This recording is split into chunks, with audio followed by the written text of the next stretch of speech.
Single mother brings her daughter to work, and the millionaire CEO is shocked by the pendant the little girl is wearing, because he recognizes it, and the truth even leaves him further confused. The lobby cafe of Caldwell Tower was the kind of place where deals were made over espresso and futures were decided before the morning pastries ran out. On this particular Tuesday morning, the air smelled of fresh ground coffee and ambition until a 6-year-old girl with braids tied with yellow ribbons changed everything. Luna Johnson, all energy and curiosity, was spinning between tables when she collided with a woman in designer heels. The woman's latte splashed across her cream-colored blazer, and her voice cut through the morning chatter like a knife. "Do you have any idea how much this costs? Where is this child's mother?" Behind the counter, Celine Johnson's heart dropped. Not again. She rushed forward, apron still tied around her waist, exhaustion written in the lines around her eyes from working 2 jobs and raising Luna alone. "I'm so sorry, ma'am. Luna, come here." But before Celine could reach her daughter, Luna planted her small hands on her hips and shouted loud enough for every person in that cafe to hear. "Stop yelling at my mommy. My daddy will be mad if you keep yelling at my mommy." The cafe went silent. Every head turned, and every single person's eyes landed on the same man, the tall, devastatingly handsome man in the charcoal suit who had just frozen mid-step near the elevators. Ethan Caldwell, CEO, billionaire, bachelor, and now, apparently, a deadbeat dad. Phones came out, cameras flashed, whispers erupted like wildfire. Because in that moment, whether it was true or not, Luna Johnson had just told the entire city of New York that the most powerful man in the building was her father. Let me take you back 3 minutes. Before the scandal, before the chaos, when Celine Johnson was just trying to survive another morning. Celine had been awake since 4:30. Her alarm clock didn't work anymore, but her internal clock never failed, conditioned by years of hustling, of making every dollar count, of knowing that one missed shift could mean the difference between paying rent and getting evicted.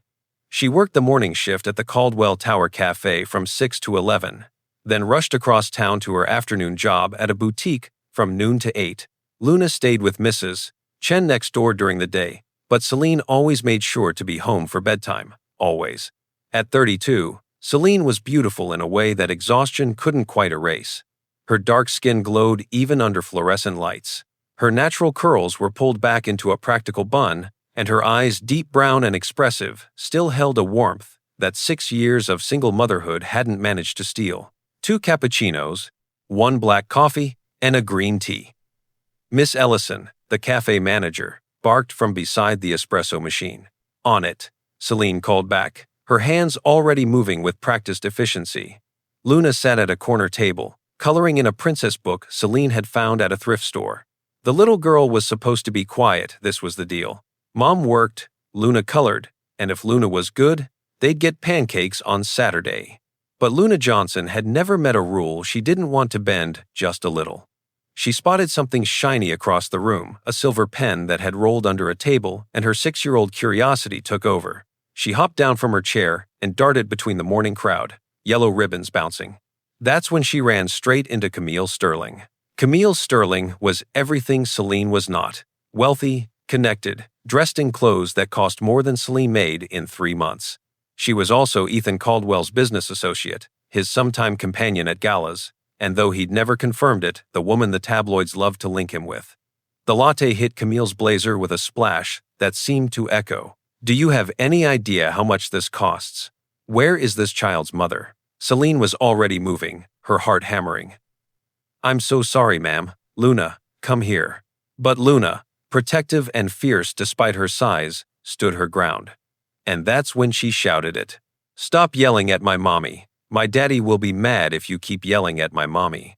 Ethan Caldwell had been thinking about his 10 o'clock meeting when Luna crashed into Camille. He'd been reviewing projected earnings in his head, mentally preparing for a negotiation that would determine the future of a multi-million-dollar merger. He barely registered the commotion at first, until Luna ran past him, until something caught the light around her neck, a silver pendant. Simple, delicate, a crescent moon with a tiny star hanging beside it. Ethan's world tilted. He knew that pendant. He'd bought it 15 years ago from a street vendor in Brooklyn during the summer he'd spent away from his family's expectations, The summer he'd worked construction under a fake name just to feel like a regular person. The summer he'd fallen in love with a girl who didn't know he was heir to a billion-dollar empire. The summer he'd given that pendant to Celine Wright, no, Celine Johnson now, apparently, and walked away without looking back. He'd told himself it was for the best, that she deserved someone who could give her a normal life, that revealing his identity would only complicate things. But he'd never stopped thinking about her. And now, here she was, behind a cafe counter in his building, looking at him with wide, shocked eyes as her daughter shouted about daddies and protection. The crowd's attention shifted to him like a spotlight. Ethan's mind raced. Luna couldn't be his, the timeline didn't match. But the pendant, Celine had kept it, all these years. And now the entire cafe thought he'd abandoned them both. "Sir, should we call security?" His assistant, Jordan Hale, appeared at his elbow, eyes darting nervously between Ethan and the crowd recording on their phones. "No," Ethan said quietly, "just get me upstairs, now." But as he turned toward the elevators, he caught Celine's expression: fear, humiliation, fury. And beneath it all, hurt. He'd hurt her 15 years ago by disappearing. And now, through no fault of his own, he was about to hurt her again. By noon, the story was everywhere. Billionaire CEO's secret love child? Caldwell scandal. Did he abandon single mom? Gold digger? Or victim? Cafe worker claims CEO connection. Nico Reyes, a local photographer always looking for his big break, had been in the cafe that morning. His photos of Luna pointing, of Celine's panicked face, of Ethan's frozen expression, they were splashed across every gossip site in the city. In his penthouse office, Ethan stood at the floor-to-ceiling windows, looking down at the city that was currently tearing apart his reputation and Celine's life. Jordan Hale knocked quietly. "Sir, legal wants to issue a statement, deny everything, threaten lawsuits." "No. But sir, I need information first." Ethan turned.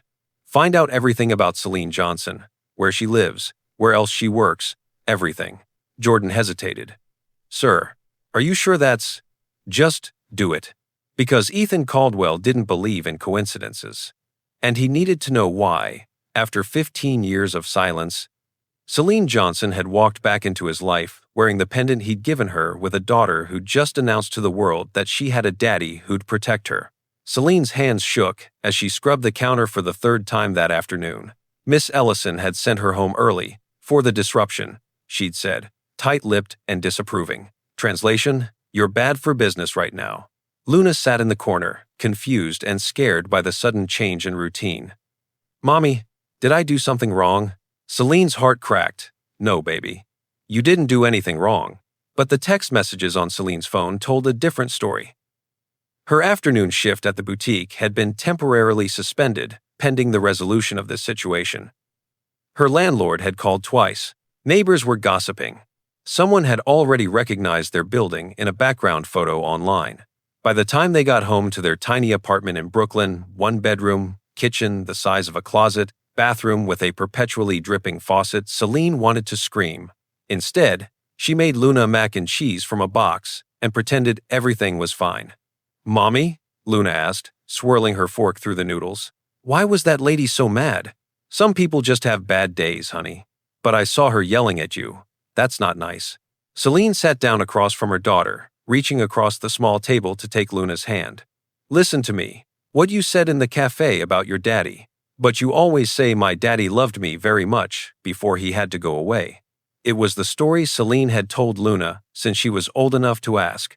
A story that was technically true. Diego Ruiz had seemed to love the idea of being a father, right up until the moment Celine's pregnancy test came back positive. Then he'd loved his freedom more.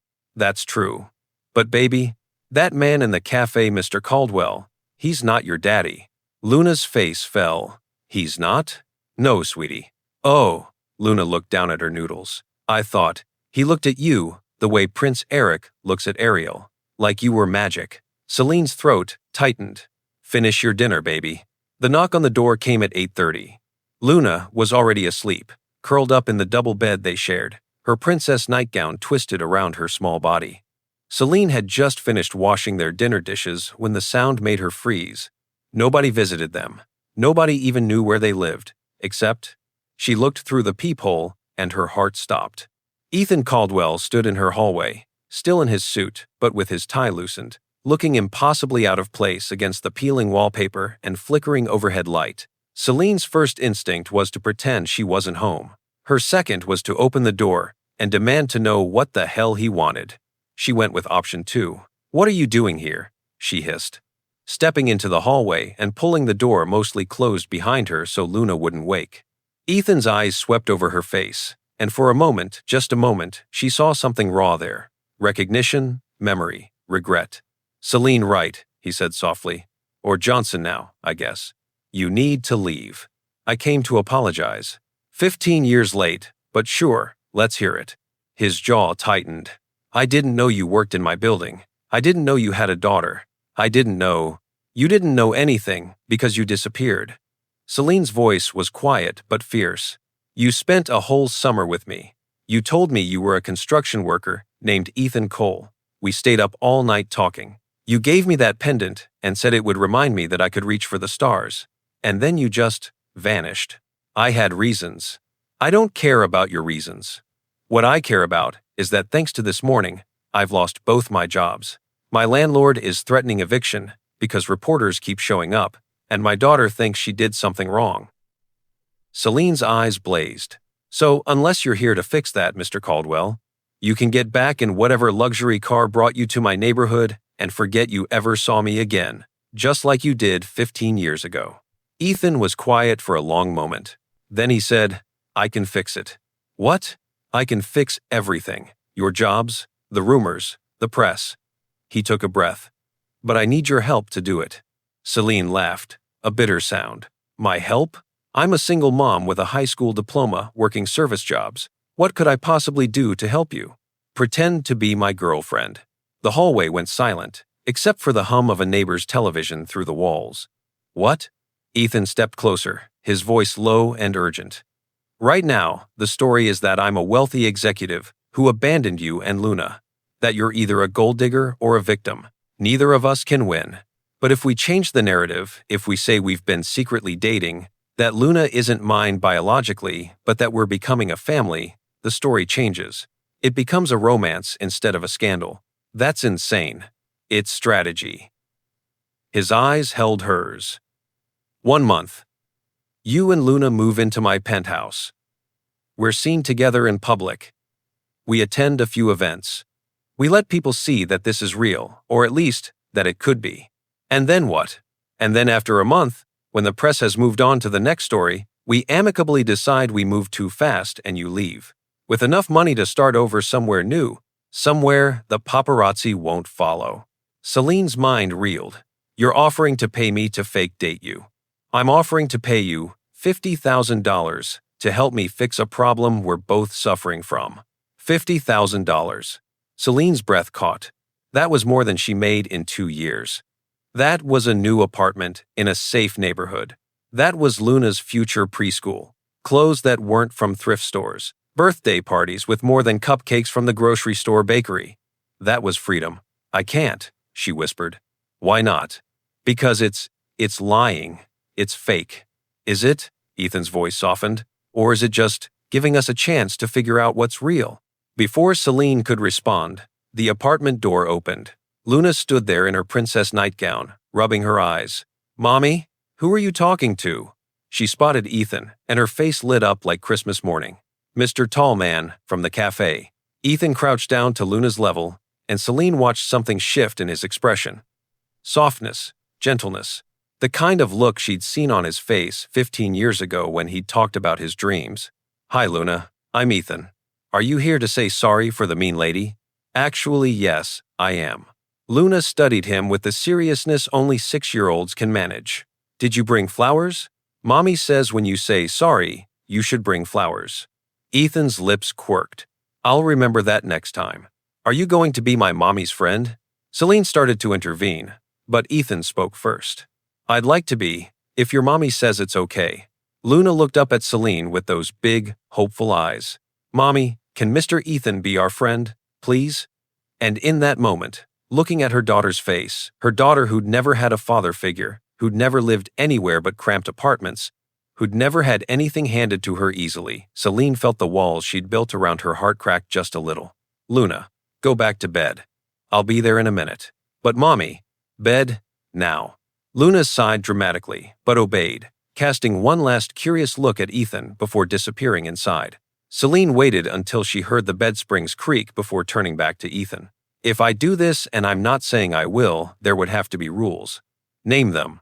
"Luna doesn't get hurt. No matter what happens with this fake relationship, she doesn't get hurt." "Agreed. And after the month is up, you stay away from us, completely. We take your money, we disappear, and you never contact us again." Something flickered in Ethan's eyes.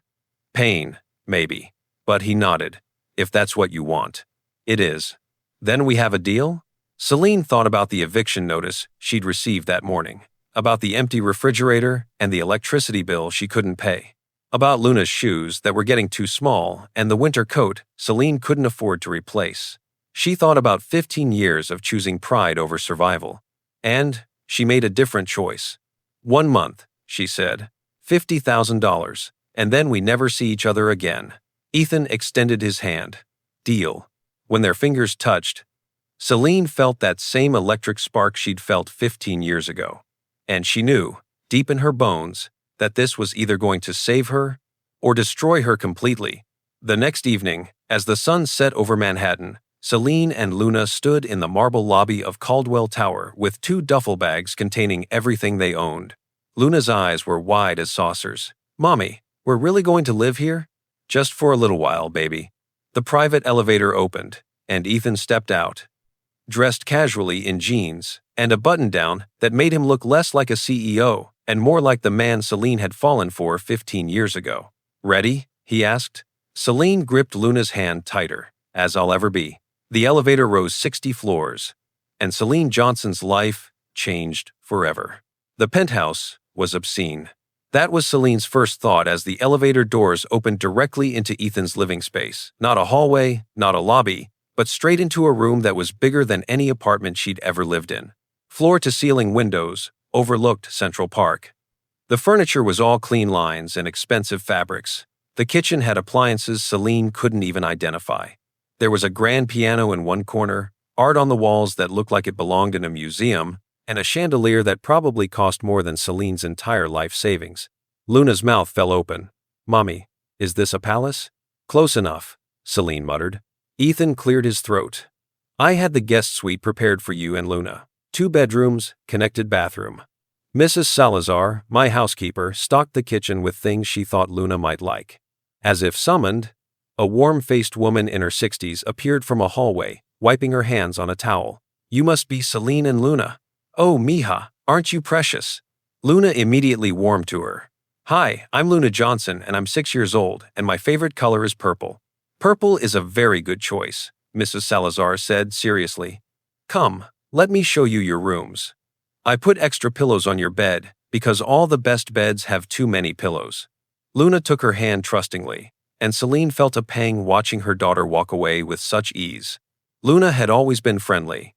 But this instant comfort with strangers came from never having a stable father figure, from learning to make connections wherever she could find them. "She'll be fine," Ethan said softly, reading Celine's expression. Mrs. Salazar raised 5 kids. "She's magic with children." "I don't doubt it." Celine set down her duffel bag, suddenly aware of how out of place it looked on the marble floor. "So, how does this work? What's the plan?" "Tomorrow, we're having dinner at Meridian. It's a restaurant where we'll definitely be photographed. I've already leaked to a few sources that I'm bringing someone special. The photos will make the morning news cycle." "Just like that?" "Just like that." Ethan's expression was hard to read. "In my world, perception is reality. If we're seen together enough times, in the right places, with the right body language, people will believe it." "And what about Luna?" "She'll have a nanny during the day. Don't look at me like that. It's temporary. Someone to watch her while you and I maintain appearances." Mrs. Salazar already volunteered. Celine's defenses rose. "I don't need someone to raise my daughter. I know that. But Celine," Ethan stepped closer, his voice gentle. "You're exhausted. When's the last time you had a day off? A full night's sleep? When did you last do something just because you wanted to, not because you had to?" The question hit too close to home. That's what I thought. Ethan's eyes softened. Let someone help you.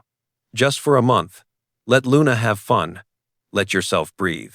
Before Celine could respond, Luna came racing back into the room, Mrs. Salazar following with an indulgent smile. Mommy, my room has a window seat. And the bed has a canopy, like a princess. That's wonderful, baby. And Mrs. Salazar says there's a playroom upstairs with toys and books and everything. Luna spun in a circle, arms outstretched. Can we stay here forever? Celine's heart clenched. Luna, remember what we talked about. This is just temporary. But if we're really nice and really good, maybe Mr. Ethan will let us stay longer? Luna looked up at Ethan with those big, hopeful eyes that could melt stone. Right, Mr. Ethan? Ethan crouched down again, meeting Luna at her level. Tell you what, how about we take it one day at a time? And in the meantime, we make the most of the time we do have. Okay, Luna beamed. Can I see the playroom now? Luna, Celine started. It's fine, Ethan said. Mrs. Salazar, would you mind? Come on, Mija, let's go exploring. As they disappeared upstairs, Celine sank onto the nearest couch and immediately felt like she was sitting on a cloud. This is insane. Which part? All of it. This apartment. This plan. The fact that I'm trusting a man I haven't seen in 15 years with my daughter's well-being. Celine looked up at him. Why did you leave, Ethan? Back then. The real reason. Ethan was quiet for a long moment. Then he sat down, not beside her, but on the coffee table facing her, close enough that she could see the flecks of gold in his brown eyes. My father was dying. Lung cancer. I got the call that summer.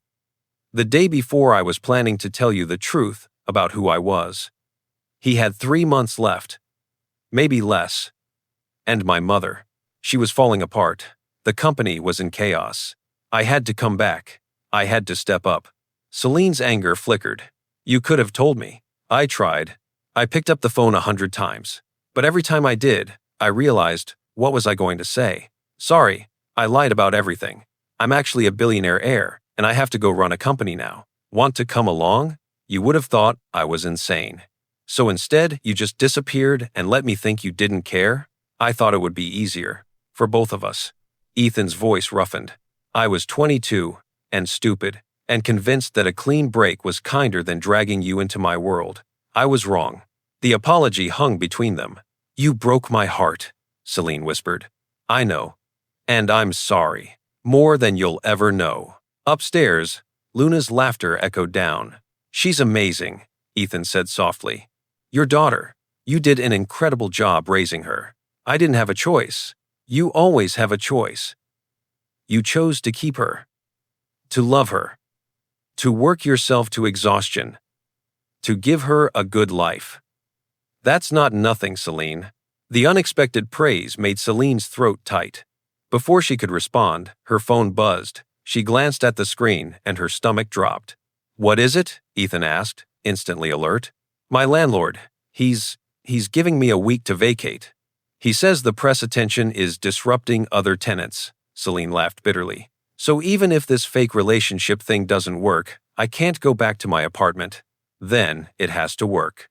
Ethan, I mean it. We make this work. For Luna. For you. His eyes held hers. Let me help you. For real this time. Not just for the cameras, and despite every instinct telling her to protect herself, to keep her walls up, to remember that this was temporary, Celine found herself nodding. Okay, we make it work. The first week was chaos. Luna adjusted to penthouse life, with the adaptability of children everywhere. She loved the playroom, adored Mrs. Salazar, and declared the bubble bath in her bathroom the best invention ever. Celine adjusted less well. Every morning, Jordan Hale appeared with a schedule. Lunch with Ethan at a trendy cafe, coffee runs where paparazzi would accidentally spot them, evening walks through Central Park holding hands. Relationship maintenance, Jordan called it. Performance art, Celine muttered. But she played her part. She let Ethan hold her hand. She smiled for cameras. She wore clothes that Mrs. Salazar helped her pick out, nothing too expensive, Jordan insisted. You're still the working-class girl who stole his heart. The press ate it up. CEO confirms romance. She's the one who got away. Luna Johnson steals hearts at Central Park. Modern fairy tale. How Celine Johnson won Ethan Caldwell. But the real magic happened when the cameras weren't watching. Like the morning Luna spilled orange juice all over the white couch, and Ethan just laughed, saying Mrs. Salazar had been wanting to replace it anyway. Or the evening Ethan taught Luna to play chopsticks on his grand piano, his large hands guiding her small ones across the keys.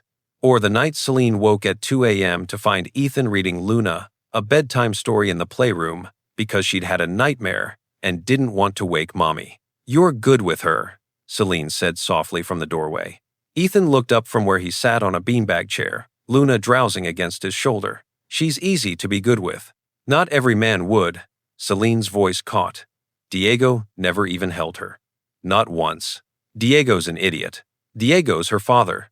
Biology doesn't make you a parent. Love does." Ethan's eyes met hers over Luna's sleeping head, and Luna deserves someone who loves her like she hung the moon. In that moment, Celine felt something shift. The man sitting in front of her wasn't the CEO who'd made her a business proposition. He was the boy she'd fallen for 15 years ago, kind, thoughtful, present.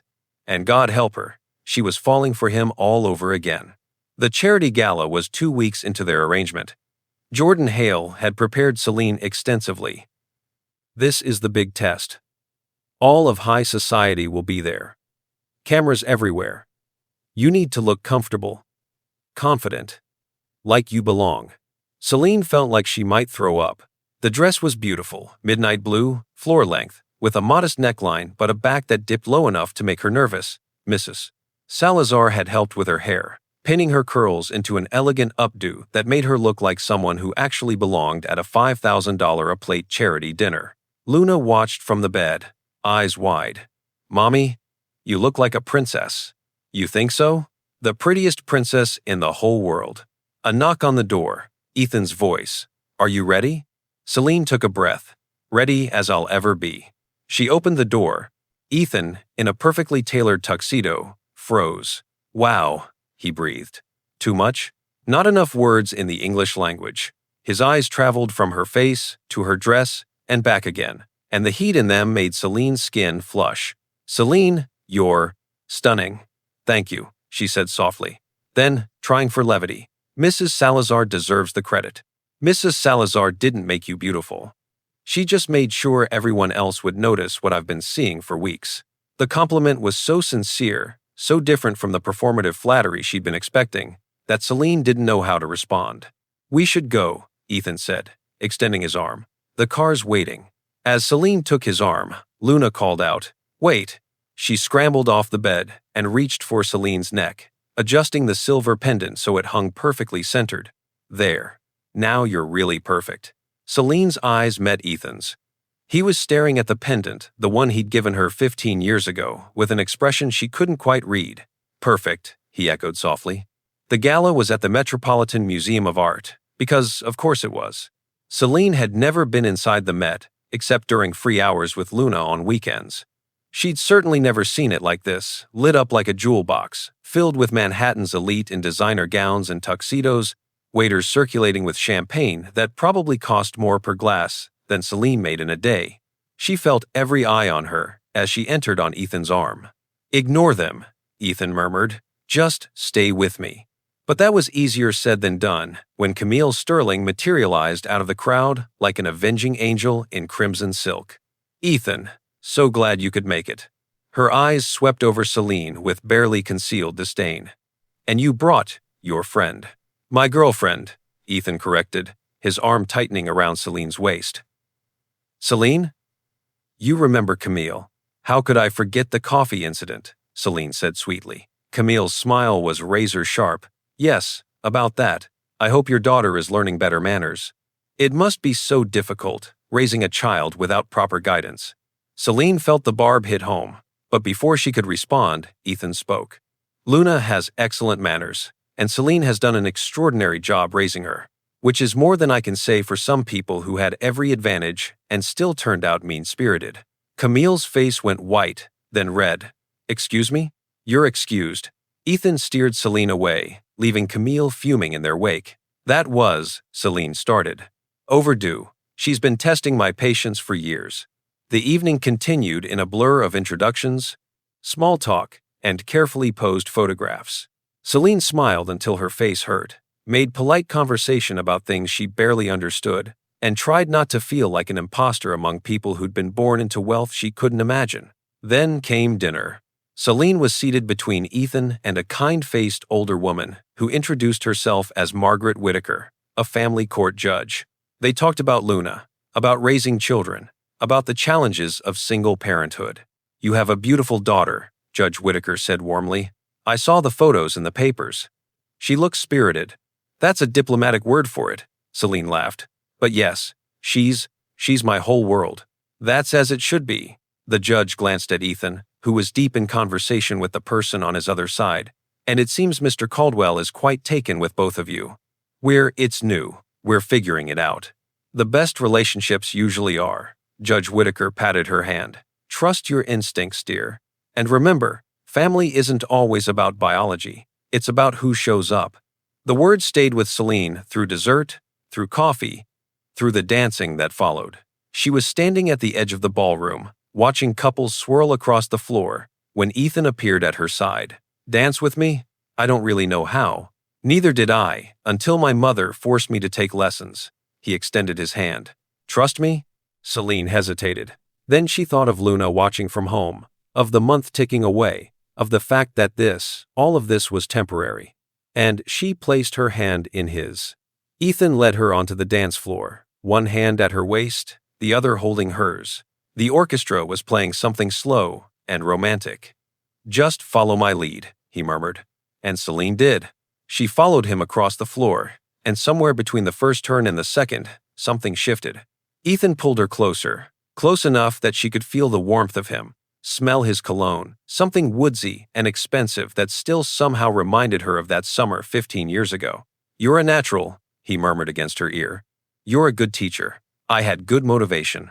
The music swelled, and for a moment, just a moment, Celine let herself forget. Forget that this was fake. Forget that they had an expiration date. Forget that in 2 more weeks, she and Luna would take their money and disappear from Ethan's life forever. She just let herself feel. His hand at her waist. The way he looked at her, like she was the only person in the room. The steady rhythm of his heartbeat against her cheek as he pulled her even closer. "Celine," he whispered, "this doesn't feel fake anymore." Her breath caught. "Ethan, I know we have rules. I know this was supposed to be business. But when I'm with you, when I'm with Luna," his voice roughened, "it feels real. It feels like home." Celine pulled back just enough to look at his face, to see if he meant it. The vulnerability in his eyes was answer enough. "It scares me," she admitted. "How easy it would be to believe this, to forget that in 2 weeks, this all ends. What if it didn't have to?" Before Celine could respond, someone bumped into her from behind hard enough to make her stumble. She turned to find Camille Sterling, champagne glass in hand, eyes bright with malice. "Oh, I'm so sorry. How clumsy of me."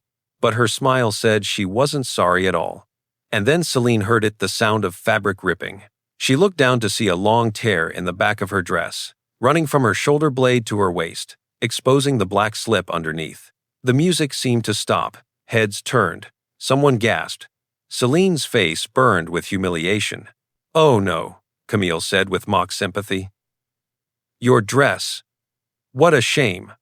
I suppose that's what happens with." Off the rack. The room was watching. Cameras were out. This moment, this humiliation would be everywhere by morning. Celine wanted to run, to disappear, to protect Luna from seeing her mother become a viral joke. But then Ethan was there, removing his tuxedo jacket and draping it around her shoulders. "Here," he said quietly, then louder, addressing the room. "Although I have to say, Celine, you could wear a paper bag and still be the most beautiful woman here." He turned to Camille, his voice ice. "And you, Camille, could wear a $1 million gown and still have the ugliest heart in this room. We're leaving. Don't contact me again." He took Celine's hand and led her through the crowd, which parted like the Red Sea. Only Celine didn't run. She stopped in the middle of the ballroom, Ethan's jacket still around her shoulders, and turned back to face everyone watching. "You know what?" she called out, her voice steady and clear. "I'm a single mother. I've worked every kind of job there is to feed my daughter.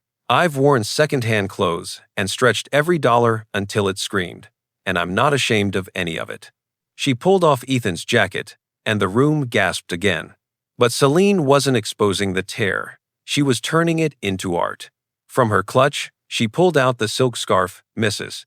Salazar had insisted she bring, just in case, mija. She draped it across the torn fabric, threading it through and knotting it at her hip, transforming the damage into a striking design element that looked intentional. Avant-garde. There, she said, turning to show the room. Sometimes, the broken things become the most beautiful. For a moment, there was silence. Then someone started clapping. Judge Whitaker, from the dinner table. Then someone else joined in. And another. Until the entire ballroom was applauding, and Camille Sterling was standing alone in her crimson dress, looking like she wanted to disappear. Ethan stared at Celine with something like wonder in his eyes. "You're incredible," he breathed. "I'm tired of being ashamed of surviving," Celine said simply. "Now, can we please go home to our daughter?" Our daughter. The words hung between them, and Ethan smiled the real smile, the one Celine remembered from 15 years ago. "Let's go home." The photos from the gala went viral, just as Jordan had predicted, but not the way anyone expected. Celine Johnson, the most inspiring woman in New York. How one single mom turned humiliation into power. Fashion icon born. Celine's scarf moment. The dress with its improvised scarf design was being called genius. Fashion blogs were dissecting it. Designers were calling it elevated survival chic. And Celine Johnson, the woman they'd called a gold digger 2 weeks ago, was suddenly being hailed as authentic, inspiring, real. "I don't understand," Celine said, staring at her phone the next morning while Luna ate pancakes at the kitchen island. "How did this happen?" "You were yourself," Ethan said from where he stood at the coffee maker. "In a room full of people pretending to be something they're not, you were genuine." People respond to that. Or they're just bored and looking for the next story. Maybe, but I don't think so. He brought her a mug of coffee, made exactly how she liked it. He'd been paying attention. "I think you reminded them that there's something more valuable than money or status. Dignity, strength, grace under pressure." Luna looked up from her pancakes, syrup on her chin. "Mommy, you're famous." "I'm really not, baby. But Mrs. Salazar showed me. You're on the computer and everything." Luna bounced in her seat. "Does that mean we get to stay here forever now?" The question landed like a stone in still water. Celine and Ethan's eyes met over Luna's head. "Luna," Celine started carefully, "remember what we talked about. But you're happy here, Mommy. I can tell. You smile more. And Mr. Ethan makes you laugh." Luna looked between them with the devastating perception of children. "Don't you want to stay?" "It's not that simple, baby." "Why not?" "Because it's fake. Because we have a deal. Because in 1 more week, this all ends." But Celine couldn't say any of that. Not with Luna looking at her with such hope. "How about we talk about this later?" Ethan interjected gently. "Right now, I think someone has a playroom date with Mrs. Salazar. Something about making cookies?" Luna's attention instantly diverted. "Cookies? Can we make chocolate chip?" "I think that can be arranged." As Luna scampered off, Celine let out a long breath. "She's getting attached," she said quietly. "So am I." Celine's head snapped up. "Ethan, I know what we agreed. 1 month. $50,000. Then you disappear." His jaw tightened. "But what if I don't want you to disappear? What if I want this to be real?" "You don't mean that."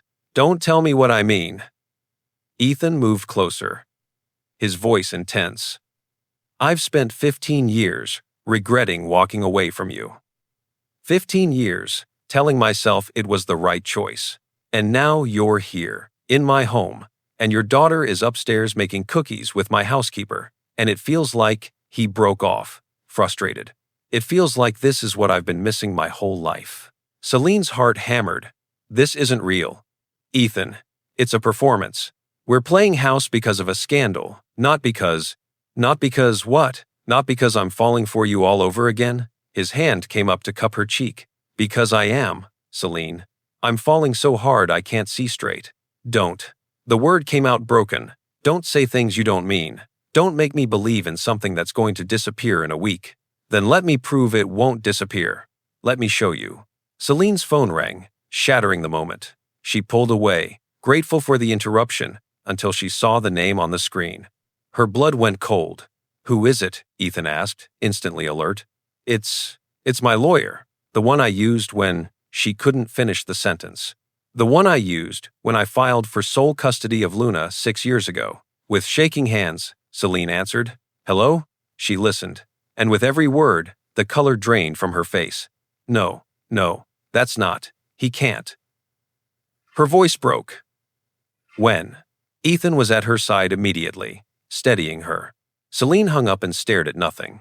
"What happened?" Ethan demanded. "Diego," she whispered. "Luna's biological father. He's filing for custody." The envelope arrived by courier that afternoon. Official, legal, terrifying. Diego Mateo Ruiz versus Celine Marie Johnson. Emergency custody petition. Celine's hands shook as she read the document. Diego was claiming that Celine's recent lifestyle changes and exposure to media scrutiny created an unstable environment for Luna. He was citing the café scandal, the paparazzi attention, their sudden move to Ethan's penthouse.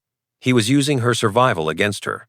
"This is insane," Ethan said, pacing his office where they'd retreated so Luna wouldn't overhear. "He abandoned you both. He never paid a dime of child support. He has no grounds. He's her biological father." Celine's voice was hollow. "Family court favors biological parents. And now that we're..." She gestured helplessly between them. "He's going to say I'm an unfit mother, that I'm using you for money, that I moved Luna in with a stranger. I'll testify. I'll tell them." "Tell them what? That this started as a fake relationship for PR? That you paid me to move in?" Celine laughed bitterly. "That'll really help my case." Ethan's face went pale. "Celine, I need to be alone." She stood, the papers clutched in her hand. "I need to think. Don't shut me out." "You've done enough, Ethan." The words came out harsher than she meant. "This is exactly what I was afraid of. Getting close to you, letting Luna get attached, and now it's all going to blow up in our faces." She left before he could respond. That night, Celine sat on the window seat in Luna's room, watching her daughter sleep. Luna looked so peaceful, so innocent, completely unaware that the man who'd abandoned them was now trying to take her away. "I won't let him hurt you," Celine whispered. "I promise, baby. I won't let anyone hurt you." A soft knock on the door. Ethan's voice. "Can I come in?" Celine didn't answer, but she didn't say no. Ethan entered quietly, sitting beside her on the window seat. For a long moment, they just watched Luna sleep. "When I was 8, Ethan said finally, his voice low, "my father sat me down and told me that Caldwells don't lose. We don't quit. We don't let anyone take what's ours." He turned to look at Celine. "I hated that mentality for years. It felt cold, ruthless. But right now, I'm grateful for it. Because Luna is not going to that man. I don't care what it takes."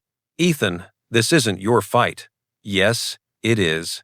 His hand found hers in the darkness. "You're mine to protect now, both of you, and I don't give up what's mine."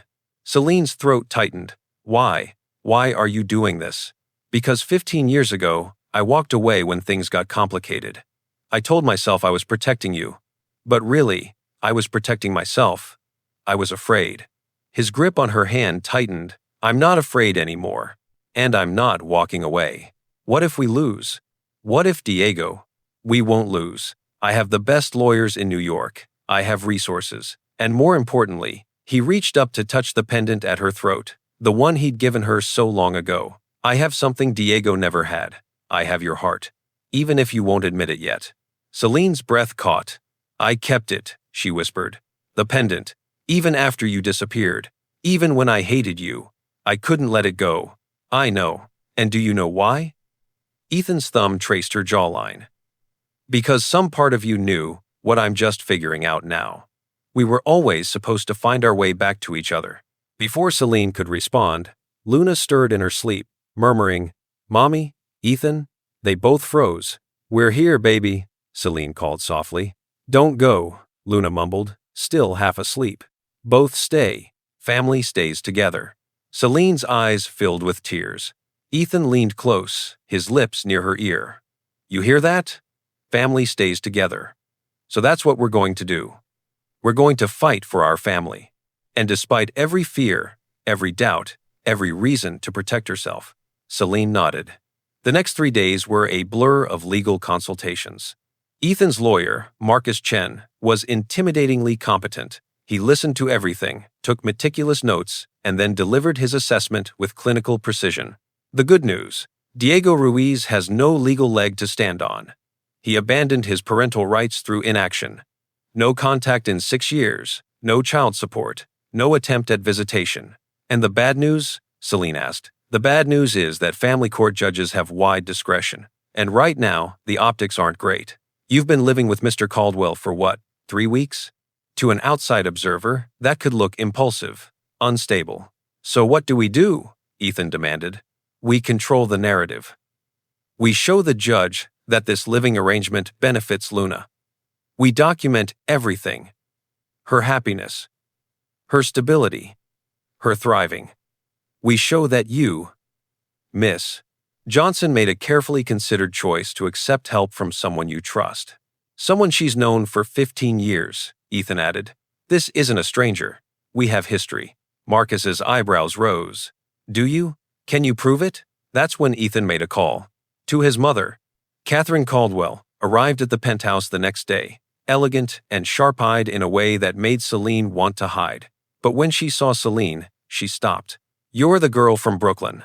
The summer Ethan turned 22. Celine blinked. You knew about me? Of course I knew. Ethan came home that summer with stars in his eyes and wouldn't tell me why. Then his father got sick, and... She sighed. Well, he had to grow up faster than any of us wanted. She turned to her son. You really found her again. Actually, she found me, in my building, working at the café. Catherine's expression softened. And the little girl? Luna. She's not mine biologically. But you love her anyway, Catherine finished. She looked at Celine. I raised 5 children, Miss Johnson. I can spot a good mother from a mile away. And I can also spot when my son is genuinely happy for the first time in 15 years. She opened her purse and pulled out an envelope. These are photos. From that summer, I had a private investigator follow Ethan because I was worried about him. The photos show you and Ethan together. Dates, locations, everything documented. Ethan stared. You had me followed? You're my son. Of course I did. Catherine handed the envelope to Marcus Chen. Will this help prove they have history? Marcus flipped through the photos. Ethan and Celine at a beach in Brooklyn, sharing ice cream, laughing together, young and in love. This is perfect. This establishes a long-term connection, not a sudden impulse. Good. Catherine turned to Celine. Now, tell me about Diego Ruiz. Everything. The emergency custody hearing was set for Friday at 2 p.m. The night before, Celine couldn't sleep. She sat in the living room, staring at the city lights, trying to imagine what she'd say to the judge.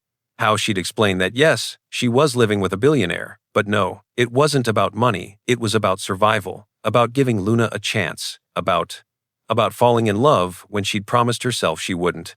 Mommy? Celine turned to find Luna in the hallway, clutching her stuffed rabbit.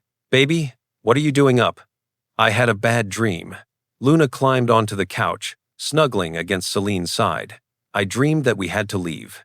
That we couldn't stay with Ethan anymore. Celine's heart clenched. Luna. I like it here, Mommy. I like Mrs. Salazar, and the playroom, and my princess bed. But mostly, Luna looked up with those 2 wise eyes. Mostly, I like that you're happy. You smile more here. You don't look tired all the time. Oh, baby. Is it bad that I want to stay? Is it bad that I want Ethan to be my daddy for real? Before Celine could answer, a voice came from the shadows. It's not bad at all, Luna Bear. Ethan stepped into the light, and Celine realized he'd been standing there, listening. He crossed to the couch and knelt in front of Luna, taking her small hands in his large ones. Luna, I want you to listen to me very carefully, okay? Luna nodded solemnly. Tomorrow, some grown-ups are going to have a very important meeting, and they're going to decide where you live and who takes care of you. Do you understand? Is it because of my other daddy? The one who went away? Yes, he wants to be part of your life now. Luna's face scrunched up. But I don't want him, I want you. Ethan's eyes glistened. And I want you too, sweetheart. more than anything. But I need you to be brave tomorrow, okay? I need you to be strong for your mommy. Will you be there? Wild horses couldn't keep me away. Do you promise? Pinky promise? Luna held out her tiny pinky. Ethan hooked his pinky with hers, his voice thick with emotion. I promise, Luna, I will never let anything happen to you or your mommy. Not tomorrow, not ever. Luna threw her arms around his neck, and Ethan held her tight, meeting Celine's eyes over her daughter's head. I love you, his expression said. And Celine realized with stunning clarity, I love you too. After Luna went back to bed, Celine and Ethan stood together at the window. I'm terrified, Celine admitted. Me too. What if I lose her? You won't. Ethan turned her to face him. Listen to me. Tomorrow, you're going to walk into that courtroom and you're going to tell the truth. You're going to tell them that you're an incredible mother who has worked 3 jobs to provide for her daughter. You're going to tell them that you accepted help from someone you trust because you wanted to give Luna a better life. And you're going to look that judge in the eye and dare them to take away a child from a loving, devoted mother. And if that's not enough, then I'll tell them that I'm in love with you, that I want to marry you, that I want to adopt Luna and be her father in every way that matters. His hands framed her face. Because it's true, Celine. All of it. This stopped being fake for me the moment Luna called me Mr. Tallman, and you smiled like, maybe, just maybe, you could forgive me for leaving 15 years ago. Celine's tears spilled over. I was so scared to let you in. I know. But I can't imagine my life without you anymore. Either of you. Then don't. Ethan pressed his forehead to hers. Stay. Build a life with me. Let me be the father Luna deserves and the partner you've always needed. Is that a proposal, Mr. Caldwell? Not yet. When I propose, Celine Johnson, it's going to be perfect, with rings and flowers and Luna's approval. He smiled through his own tears. But it is a promise that I'm not going anywhere, that we're in this together, Celine whispered. And she kissed him. Not for the cameras, not for the press, not because anyone was watching, but because she loved him. Because he loved her. Because some love stories don't end, they just take 15 years to find their way back home. Friday morning dawned cold and gray, the kind of New York winter day that felt like an omen. Celine dressed carefully in a simple navy dress and cardigan. Marcus Chen's advice: look professional, but not wealthy. Remember, you're the working mom, not the billionaire's accessory. Luna wore her favorite purple dress with white tights, looking like an angel with braids. You ready, baby? Celine asked, adjusting Luna's collar for the 3rd time. I'm scared, Mommy. Me too. But we're brave, right? We're Johnson girls. And we never give up. That's right, baby. We never give up. They met Ethan and Marcus in the lobby. Ethan looked like he'd slept as poorly as Celine's shadows under his eyes, tension in his shoulders. But he smiled when he saw Luna, crouching down to her level. Hey, Luna Bear, I have something for you. He pulled out a small velvet box and opened it. Inside was a delicate silver bracelet with a star charm. This is a brave girl bracelet, Ethan said seriously, and you're the bravest girl I know. So I thought you should have it. Luna's eyes went wide. For me? For you. So you remember, no matter what happens today, you're loved, you're protected, and you're never alone. Luna threw her arms around him. Thank you, Ethan. I love you. Ethan's eyes closed. I love you too, sweetheart. Watching them, Celine felt her heart crack and heal at the same time. This was real. Whatever happened in court today, this love was real. The family courthouse was in Lower Manhattan, all concrete and bureaucracy. They waited in a cold hallway on plastic chairs, while other families cycled through their own dramas, divorces, custody battles, child welfare cases. Then Marcus's phone buzzed. That's our investigator. He just sent me the final report on Diego Ruiz. Marcus scanned the screen, his expression darkening. This is Celine. When did you last see Diego? 6 years ago, right after Luna was born. Why? Because, according to this, he's been in and out of rehab 3 times in the past 5 years. DUIs, bar fights, unemployment. He's not exactly Father of the Year material. Then why is he here? Ethan demanded. What does he want? The answer came in the form of Diego Ruiz himself, walking down the hallway with a lawyer who looked expensive, too expensive for someone supposedly broke. Diego was handsome in that dangerous way. Celine had once fallen for dark hair, sharp cheekbones, easy smile. But 7 years had hardened him. His eyes were cold, calculating. "Celine," he said smoothly, "you look good. Rich boyfriend treating you well?" Celine stood, putting herself between Diego and Luna. "What do you want?" "What do I want? I want my daughter back. I want to be a father." "You had 6 years to be a father. You chose not to." "I was young, stupid, but I've changed. I'm clean now, got a job, got my life together." His eyes flickered to Ethan. "And then I see my baby mama on the news, shacking up with some billionaire, and I think maybe she's forgotten who Luna's real daddy is." "You're not her daddy," Luna piped up from behind Celine, small voice fierce. "Ethan is." Diego's expression hardened. "Is that what he's been telling you?" "Baby, I'm your real father." "Don't talk to her," Ethan said, stepping forward. "You lost that right when you walked away." "And who are you? Some rich guy thinking he can buy my family?" "I'm the man who's been here, the man who loves them, the man who's going to make sure you never hurt them again." Diego's lawyer cleared his throat. "Perhaps we should save this for the courtroom?" "Yeah," Diego said, eyes still on Celine. "Let's let the judge decide who deserves to raise my daughter. My flesh and blood." He walked away, and Celine felt her knees go weak. "He's doing this for money," Marcus said quietly.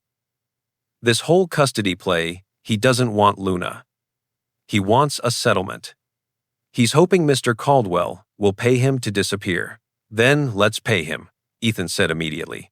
"No." Celine's voice was steel. "I'm not letting him extort us. And I'm not letting Luna grow up thinking her mother paid to keep her. We fight this. We win this. The right way." Marcus nodded. "Then let's go win." Celine's breath caught when she saw the judge's name on the door. Judge Whitaker. The kind woman from the gala who'd talked about family being more than biology. Was that good or bad? They filed into the courtroom, Diego and his lawyer on one side, Celine, Luna, Ethan, and Marcus on the other. The room was small, intimate. Nothing like the dramatic courtrooms on TV. Judge Whitaker entered, and her eyes swept the room, pausing briefly on Celine before settling on Luna. "This is an emergency custody hearing," she began. "Mr. Ruiz is petitioning for joint custody of Luna Marie Johnson. Miss Johnson, you're opposing. Let's proceed." Diego's lawyer stood. "Your Honor, my client is Luna's biological father. He's here today to request joint custody because he believes his daughter is being raised in an unstable, inappropriate environment." "On what grounds?" "Miss Johnson has been working multiple low-wage jobs, unable to provide adequate housing or stability. 3 weeks ago, she moved herself and Luna into the home of Ethan Caldwell, a man she barely knows, in what appears to be a financially motivated relationship. This has exposed Luna to media scrutiny, paparazzi harassment, and an unstable lifestyle. Mr. Ruiz believes Luna would be better served in his care." Celine's hands clenched. Judge Whitaker turned to Marcus. "Counselor?" Marcus stood. "Your Honor, Mr. Ruiz abandoned Luna at birth. 6 years. No contact, no child support, no birthday cards or Christmas gifts. And now, conveniently after photos of Miss Johnson with Mr. Caldwell went viral, he suddenly wants custody? This is not about Luna's welfare. This is about money." "Your Honor, my client was young and made mistakes," Diego's lawyer started. "Young?" Judge Whitaker's eyebrows rose. "Mr. Ruiz, you were 26 when Luna was born. That's hardly a child. You had 6 years to reach out. Why now?" Diego stood, putting on his most sincere expression. "Your Honor, I was struggling. Addiction, unemployment. I wasn't fit to be a father. But I've been clean for 2 years now. I have a job, I have an apartment.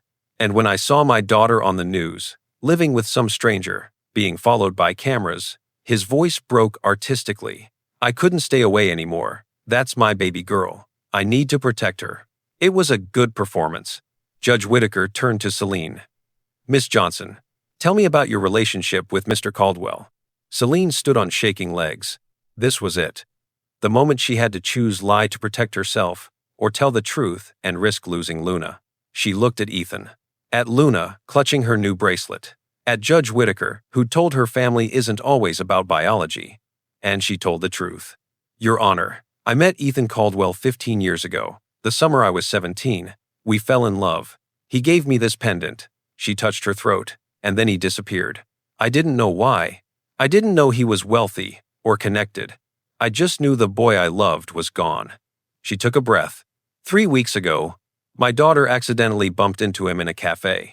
He saw the pendant. We reconnected. And when a scandal erupted, when Luna accidentally made people think Ethan was her father, we made a deal. Celine met the judge's eyes. He offered to pay me to pretend to be his girlfriend for a month, $50,000, to fix both our reputations. The courtroom went silent. You're admitting this was a financial arrangement? Diego's lawyer pounced. Your Honor, this proves. I'm not finished, Celine said firmly. Yes, it started as an arrangement, but it became real. Ethan has been there for Luna in ways her biological father never was. He reads to her at night. He makes her laugh. He teaches her that she's worth protecting. And yes, I fell in love with him again. Is that wrong? Is it wrong to accept help from someone who cares about you? Is it wrong to let my daughter have a father figure who actually shows up? Diego's lawyer stood. Your Honor, this is exactly the instability we're concerned about. A fake relationship that became real? A financial transaction disguised as love? This is no environment for a child. With all due respect, a voice interrupted from the back of the courtroom. You have no idea what kind of environment is good for a child. Everyone turned. Arthur Briggs, the private investigator Marcus had hired, walked down the aisle with a thick folder. I have documentation here of Mr. Ruiz's activities over the past 6 years. 3 DUIs, multiple arrests for public intoxication, fired from 4 jobs, 2 restraining orders from ex-girlfriends citing verbal abuse and threats. He handed the folder to Judge Whitaker. And most interesting, a bank deposit of $50,000 made to Mr. Ruiz's account exactly 1 week after the cafe scandal went viral. The deposit came from Camille Sterling, Mr. Week, Caldwell's business associate. The courtroom erupted. Order! Judge Whitaker banged her gavel. Mr. Ruiz, did you or did you not receive $50,000 from Miss Sterling? Diego's face went white. That was a loan. A loan? For what purpose? I can't answer that, Your Honor, Marcus said. Miss Sterling has been attempting to sabotage Mr. Caldwell's relationship with Miss Johnson since it began. She paid Mr. Ruiz to file for custody, hoping it would drive a wedge between them. This entire petition is a setup. Judge Whitaker's expression was thunderous. Is this true, Mr. Ruiz? Diego's lawyer whispered frantically in his ear. Mr. Ruiz? The judge pressed. I needed the money, okay? But that doesn't mean I don't want to know my daughter. You want to know her? Judge Whitaker's voice could cut glass. You took money to traumatize her and her mother. You haven't asked a single question about Luna's interests, her favorite color, her school, her friends. You've been in this courtroom for an hour, and you haven't looked at her once. Diego finally looked at Luna, who was pressed against Celine's side, clutching Ethan's hand. She's a kid. They like toys and stuff, right? Judge Whitaker closed her eyes briefly, as if praying for patience. Mr. Caldwell, she said, stand up, please. Ethan stood. Ethan looked at Celine, at Luna, then back at Judge Whitaker. Because they're my family, Your Honor. Legally? Not yet, but in every way that matters, yes. Ethan's voice was steady. Luna called me Ethan for the first time 2 weeks ago. She asked if I'd teach her to ride a bike. She has nightmares sometimes, and she comes to find me because she knows I'll keep her safe. And Celine? His voice roughened. Celine is the strongest, most devoted mother I've ever seen. She's worked herself to exhaustion to provide for Luna. She's sacrificed everything. And yes, she accepted my help. But that's not weakness, Your Honor. That's wisdom. That's knowing when to accept support so your child can thrive instead of just survive. Judge Whitaker leaned forward. And the financial arrangement you mentioned, Miss Johnson? The $50,000? I haven't taken a penny, Celine said quietly. The arrangement was that I'd receive payment at the end of the month. But I don't want his money. I never did. I just wanted, her voice broke. I just wanted my daughter to have a safe place to sleep, a full refrigerator, a chance. Your Honor, if I may. Ethan's voice was urgent. I know this started unconventionally, but Luna is thriving. She's happy, healthy, safe. She has stability, support, love. Everything Mr. Ruiz claims to want for her, we're already giving her. Not because of money, but because we're a family. Maybe not in the legal sense yet, but, yet, Judge Whitaker interrupted. Are you saying you intend to formalize this relationship? Ethan met Celine's eyes, and then he did something that shocked everyone in the courtroom. He dropped to one knee. Celine Johnson, he said, his voice carrying through the silent room. I don't have a ring. I didn't plan this. But I'm not going to stand here and pretend that this is anything less than real. I love you. I love Luna. I want to be her father legally, permanently, in every way. I want to marry you, adopt Luna, and spend the rest of my life proving that family isn't about biology or money or perfect timing. It's about showing up. It's about choosing each other every single day. Tears streamed down Celine's face. So, will you marry me? Not for a scandal, not for the press, not for anyone but us. Will you be my wife? Will you let me be Luna's father? Will you let me spend forever making up for the 15 years I lost? The courtroom held its breath. Luna tugged on Celine's hand. Mommy, say yes. Please say yes. Celine looked at her daughter, at the man kneeling before her, at the life they could have, the life she'd been too scared to believe in. Yes, she whispered. Then louder. Yes. Yes. I'll marry you. Ethan stood, pulled her into his arms, and kissed her in front of the judge, the lawyers, and everyone watching. When they finally broke apart, Judge Whitaker was smiling. Well, she said dryly, that's one way to establish commitment. She turned to Diego. Mr. Ruiz, I've heard enough. Your petition for custody is denied. Furthermore, given the evidence of bribery and the fact that you haven't demonstrated any genuine interest in Luna's welfare, I'm terminating your parental rights entirely. Miss Johnson will retain full custody. Diego shot to his feet. You can't. I can, and I just did. You took money to traumatize this child and her mother. You've shown no interest in Luna's actual well-being. And frankly, Mr. Ruiz, you don't deserve to be anyone's father. Judge Whitaker's gavel came down. This hearing is concluded. Miss Johnson, congratulations. Mr. Caldwell, take care of them. I will, Your Honor, every day for the rest of my life. As they left the courtroom, Luna bouncing between them, holding both their hands, Celine felt lighter than she had in 6 years. We won, she breathed. We actually won. No, Ethan said, pulling her close. We got everything. There's a difference. The proposal might have been spontaneous, but Ethan Caldwell didn't do anything halfway. 3 days after the hearing, Celine woke to find a note on her pillow. Wear something comfortable. Mrs. Salazar is taking Luna to the Children's Museum. You and I have plans. E. When she emerged from her room, their room now, they'd moved her things in the night after the hearing. Ethan was waiting with coffee, and that smile that still made her heart skip. What are you planning? Celine asked suspiciously. Trust me, I'm marrying you, aren't I? Fair point. Come on. He drove them out of the city, not in his usual town car with driver, but in a regular SUV, just the two of them. They drove north along the Hudson, talking about everything and nothing, until Ethan pulled up to a familiar beach in Brooklyn. This is, Celine's breath caught. This is where we met. That summer. I know. Ethan came around to open her door. Come with me. He led her down to the sand, to the exact spot where they'd had their first real conversation 15 years ago, where he'd been a construction worker named Ethan Cole, and she'd been a girl dreaming of college someday. And there, in the morning sun, with the waves lapping at the shore, Ethan pulled out a small velvet box. The proposal in court was real, he said, but it wasn't perfect, and you deserve perfect. He opened the box to reveal a stunning ring, a diamond, surrounded by smaller stones that sparkled like stars. This time, I'm doing it right. Celine Marie Johnson. Will you marry me? Will you let me spend forever making you happy? Will you let me be the father Luna deserves and the husband you've always needed? Celine's tears fell freely. You already asked me once. I know. But I wanted to ask you here. Where it started. Where I fell in love with you the first time.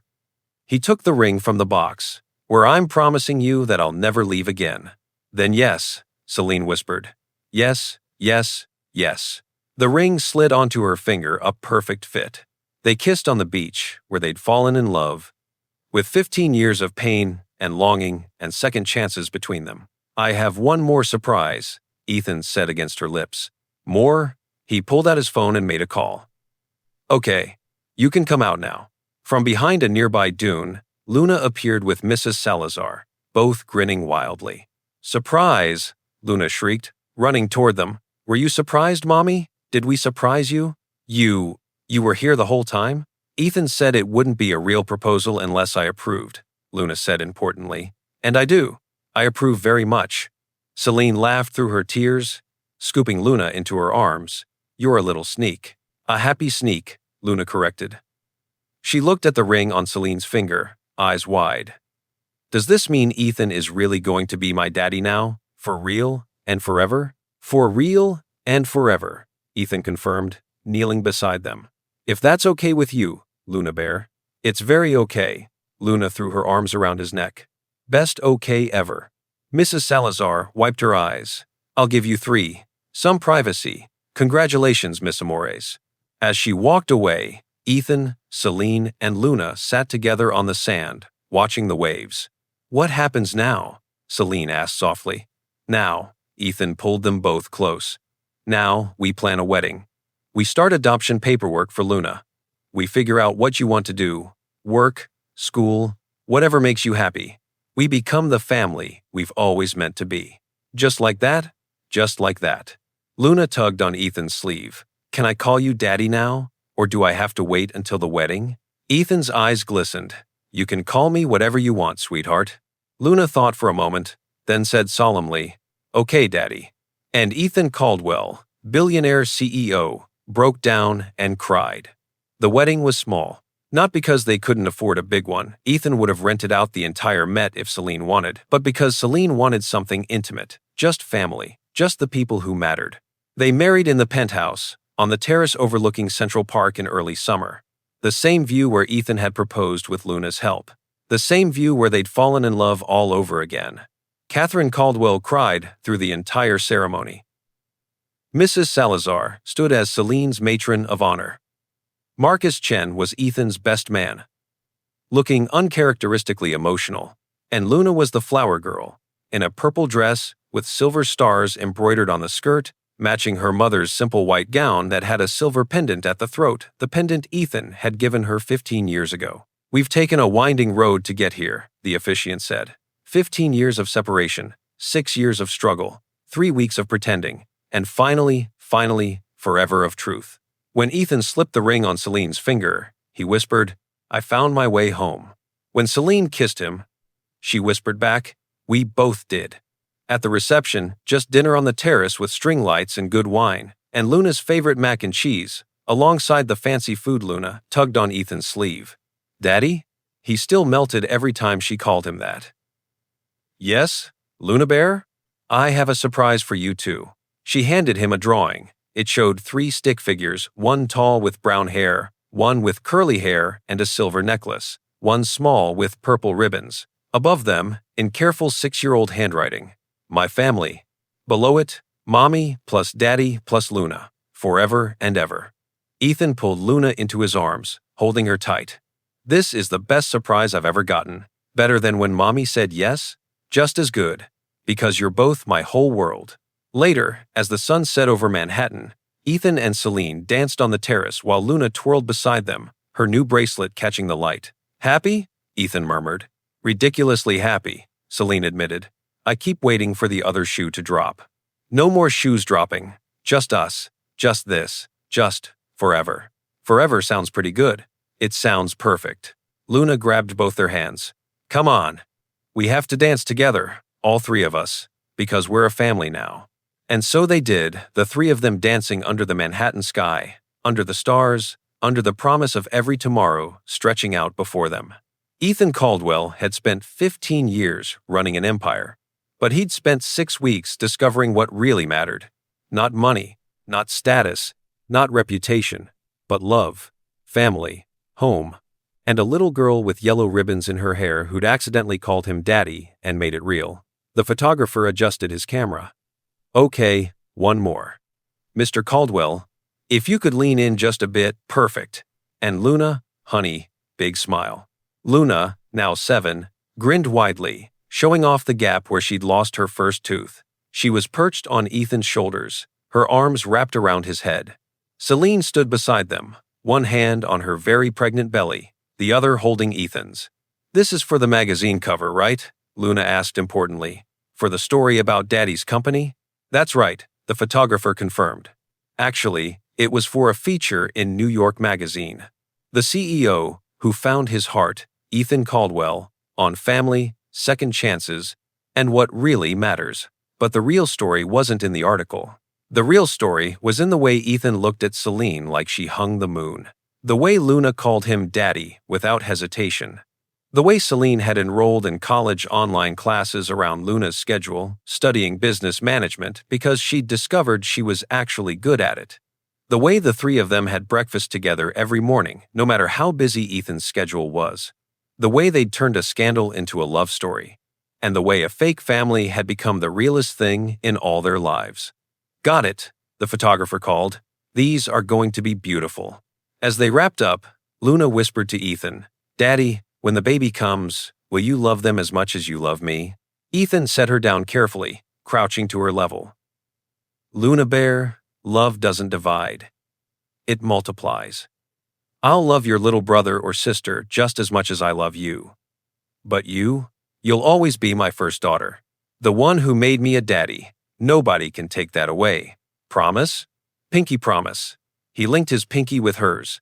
Satisfied, Luna skipped off to where Mrs. Salazar was waiting with juice boxes. Celine slipped her hand into Ethan's. "You're pretty good at this dad thing." "I had good motivation." He rested his hand on her belly, feeling their baby kick. "Think we can handle 2? We handled going from 0 to a family of 3 in about a month. I think we can handle anything." "Good point." They stood together, watching Luna play, watching the sunset over the city that had brought them back together. "No regrets?" Ethan asked softly. "Not a single one." Celine leaned into him. "Well, maybe one."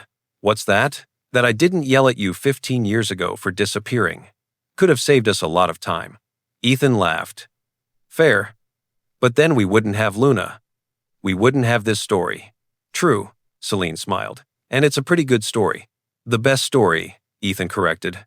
"Because it's ours. And it's real. Real love, real family, real life. Not perfect, but perfectly theirs." And somewhere in the city below, in cafes and offices and apartments, other people were having their own coffee spill moments, their own chance encounters, their own second chances at love. But none of them had a story quite like Celine and Ethan's. The story of a pendant, a promise, and a little girl who accidentally called a stranger daddy and made everything right. And there you have it, a story about love, second chances, and families built not by blood, but by choice. If this story touched your heart, I'd love to hear where you're watching from. Drop your location in the comments below, whether you're in New York, like our characters, or halfway around the world. Love stories connect us all. And before you go, I have a question for you. On a scale of 1 to 10, how would you rate this story? Did it make you laugh, cry, believe in second chances? Your feedback helps me create more stories you'll love. Don't forget to subscribe to the channel for more heartwarming tales that prove love can find its way home even after 15 years. Until next time, remember, sometimes the best families are the ones we choose, and sometimes the greatest love stories start with a coffee spill and a 6-year-old with big dreams. See you in the next story.